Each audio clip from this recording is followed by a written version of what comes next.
the risks themselves, then they have way more sort of ownership about making sure and preventing them and making sure that they don't happen as well, I think. What I love, is when I see someone who's really technical and they'll take something that they've worked through and then they'll provide a technical solution to how to prevent that.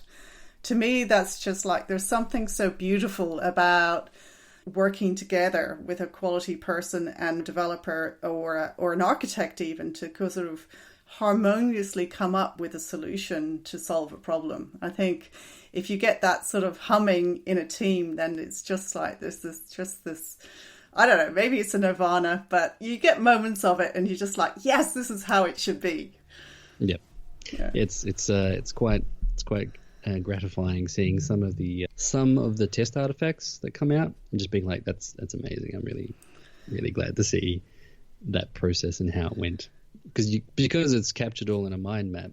You can actually see the kind of the thought process for a lot of this stuff. Is great. You gotta love a mind map. I mean, I know some people hate them. I get it, but there's just, maybe it's just how my brain works. I just love using them, and I've tried many a time to kind of get my sons to adopt using mind maps, and they're just like, nah. But so it's just, obviously it's just a very personal thing. Yeah. I don't know, they're just so good for exploratory testing. It's quite, yeah. I couldn't live without it, I think. Yeah, me too. So, quality coaching, one of the big things I'm discovering as I talk to people is everybody has a slightly different idea about what that means or what it should mean. Now, I do hear the quality assistance, the Atlassian quality assistance model come up a lot. And I sort of wonder, I know a lot of people use that because it's a kind of useful starting point to adopt a process or a structure, and I completely get that. What about you? What do you see quality coaching being?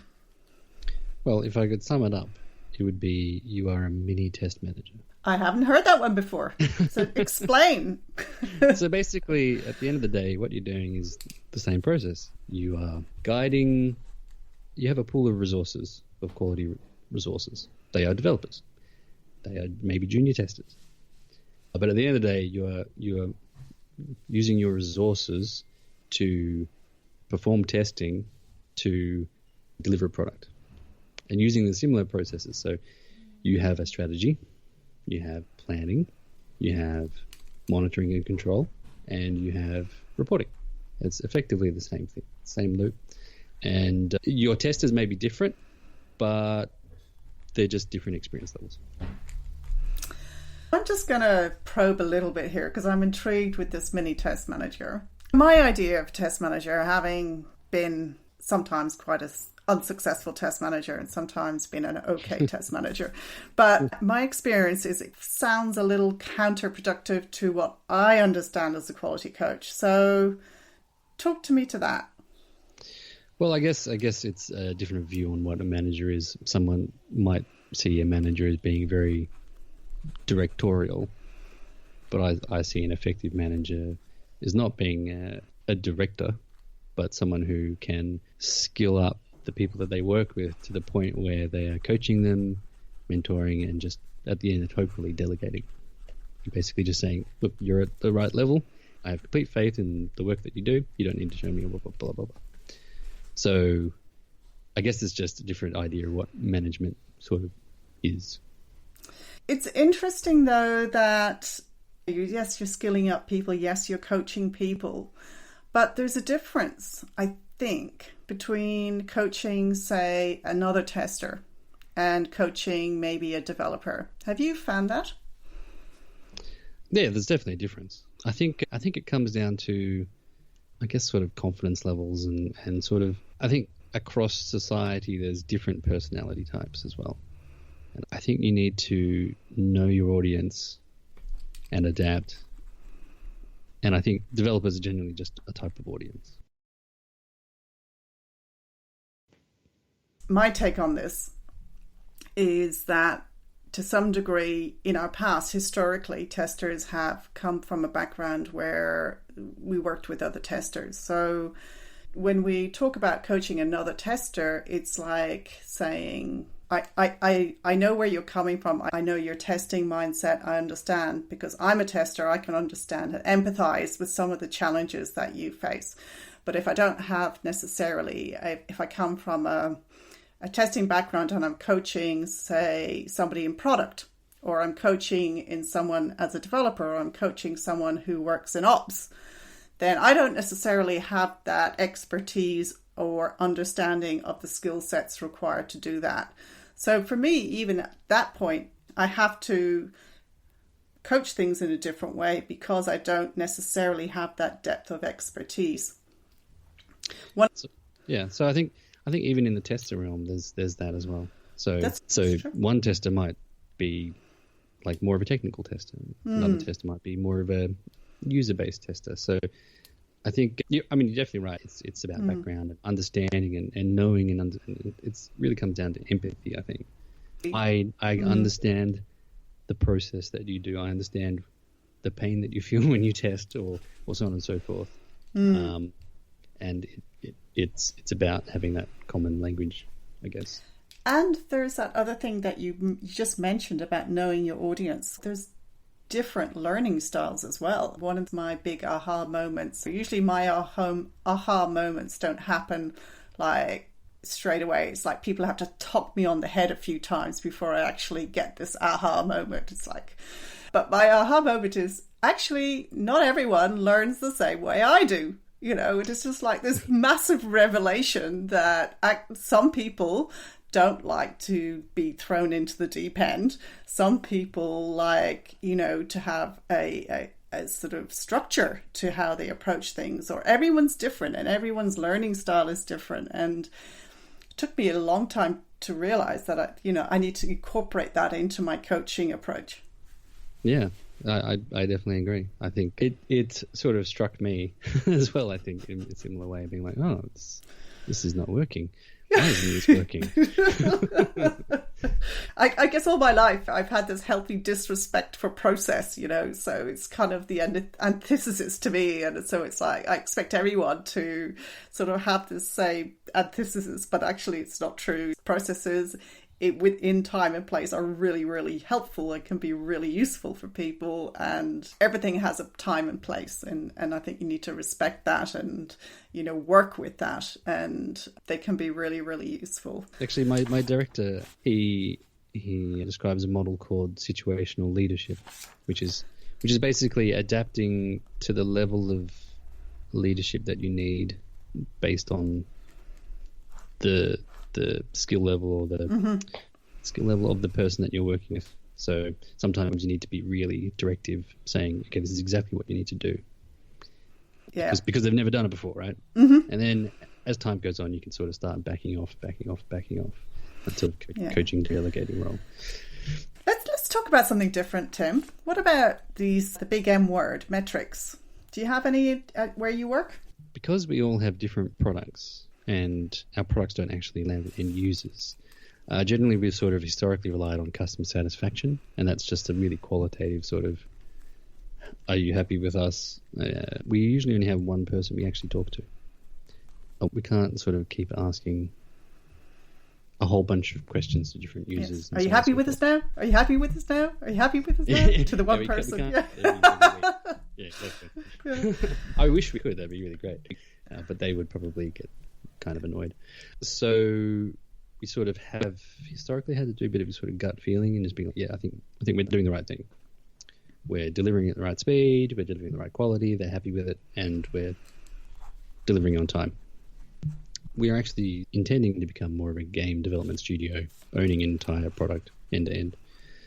We are looking to other metrics like rework rate and the growth metric as probably our key metrics to track, as well as sort of your standard sort of code quality metrics. I'm going to stop you there for a sec. So what is a rework rate? So if a feature that you deliver is found to have defects in it that aren't purely based on the customer change of mind, then you would consider that feature to be reworked. and we would mark it with like a dirty flag, basically. And if you deliver 100 tickets, and 4 of those tickets were found to have defects in them, we would say that would have a 4% rework rate. 4 tickets out of 100 had to be reworked. Right. Yeah. So a rework is basically if a bug is found. Mm-hmm. Is there any other type of rework? So a defect, I would consider something that the customer, like for example, the customer said, well, we just don't like this feature. That wouldn't necessarily be a change of mind. Like you didn't quite deliver to our expectations. To me, that's still a defect because we didn't probe the customer enough. Okay. We didn't get enough information from them. We didn't dive deep on the requirements or something like that. Okay. That is, unless of course it's like, hey, this button is blue and we would prefer it to be orange. That sort of thing isn't really considered rework. Okay. What are you trying to get out of rework? What's the purpose?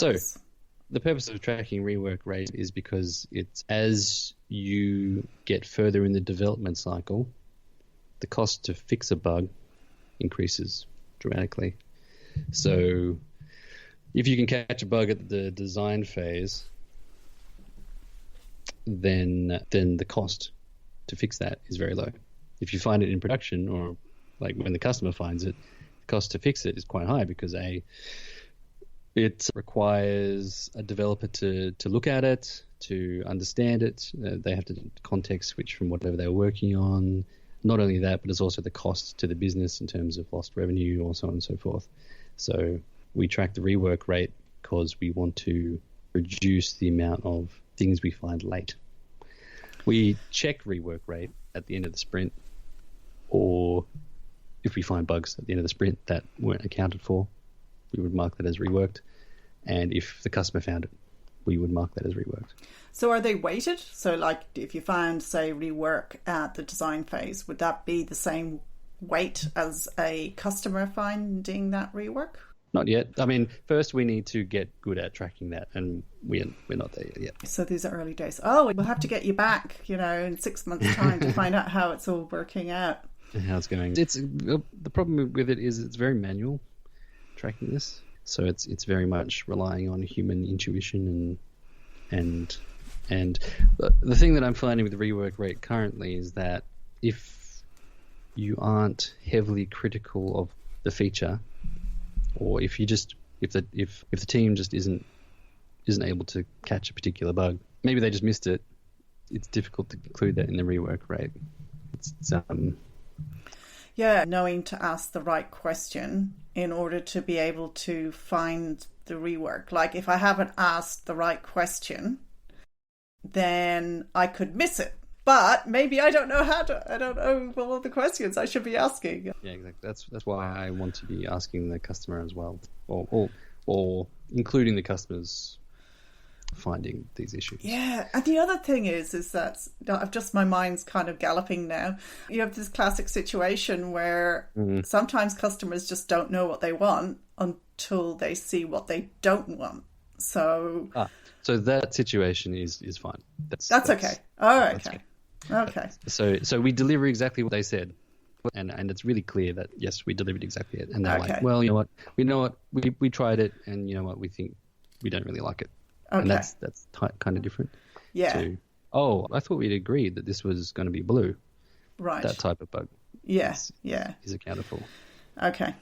And what about this other one, the growth rate? Is that growth metrics? Yeah. What's that? So effectively, if your product is growing in terms of, say, revenue or users or something like that, then effectively you're doing something right.